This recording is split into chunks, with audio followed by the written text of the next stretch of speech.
Some of us in Greenville sort of ad hoc decided to put together a Kristallnacht commemoration. Kristallnacht was all about death and destruction and inhumanity.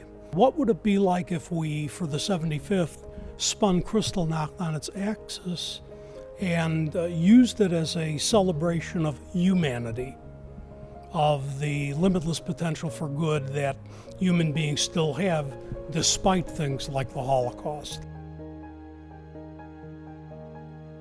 In August 1938, the Swiss government closed its borders, prohibiting Austrian Jews from entering into Switzerland. Colonel Paul Grüniger was in charge of the Swiss border at St. Gallen. Disregarding the order, he permitted 3,600 Jewish refugees to flee into Switzerland. He falsified their registrations, so it appeared they had been in the country before March 1938 and therefore eligible for legal rights. When his actions were discovered, Grüniger was brought to trial, found guilty. He lost his post, his police rank, and his pension. Due to his criminal record, Grüniger struggled to make a living and died in 1972.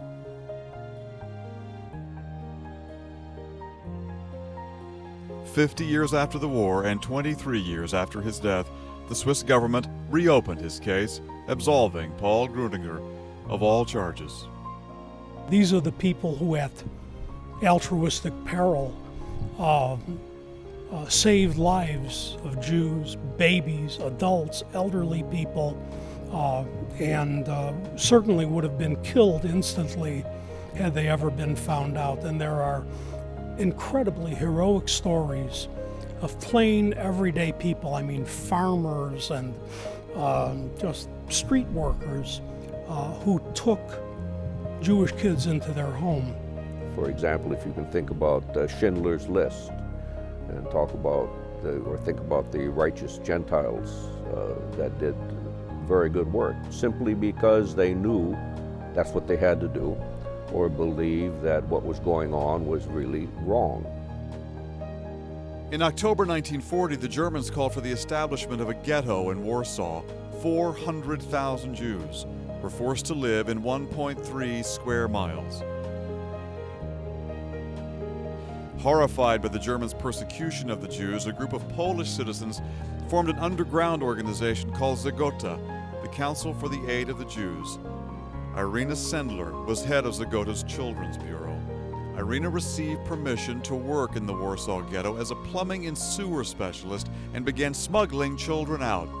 Through underground corridors, a tram depot, in her toolbox, potato sacks, and coffins, Irina and members of the Zagota helped more than 2,500 Jewish children escape Warsaw, finding safe places to hide with families and in convents, hospitals, and orphanages. Irina kept a record of the names of all the children in a glass jar buried under a tree in her yard. After the war ended, she worked to reunite the children with any surviving relatives. Irina Sendler died in May 2008 at the age of 98. We were living in an old building that was almost a ghetto, because that's where they put us, because we were Jewish. And I had no idea that it was happening, but I had a call in the morning from a girlfriend of mine who said, "Don't let your father leave," and she hung up. But my father had just left. And he went down, we lived on the 4th floor, walk up, and he went down and somebody arrested him. And he said, he knew the man, and he said, "Do me a favor, let me tell my wife." And he said, "Okay." So when he came to the door, he said, "I'm lost, I'll never see you again." And my mother even let him put on warm underwear and stuff. And then she rang our neighbor's bell. And my mother said, "Would you hide my husband?" And she said, "Yes." So she put him in her closet. And that's how my father survived. Altruism is not a handout, but it's a hand up. It's helping people in every way, in every day, every situation that you possibly can. And it's people making a difference, making lives better for humanity.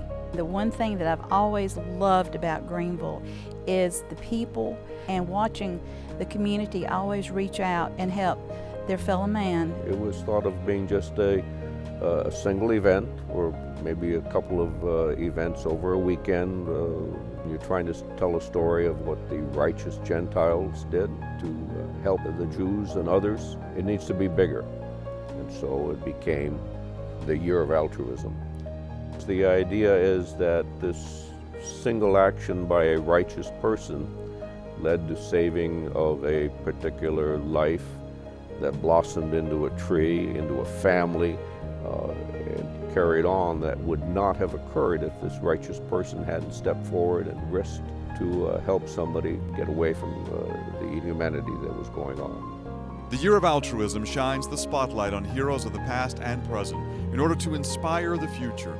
It is a movement powered by humanity. Be a spark in your community. Visit yearofaltruism.org for more information.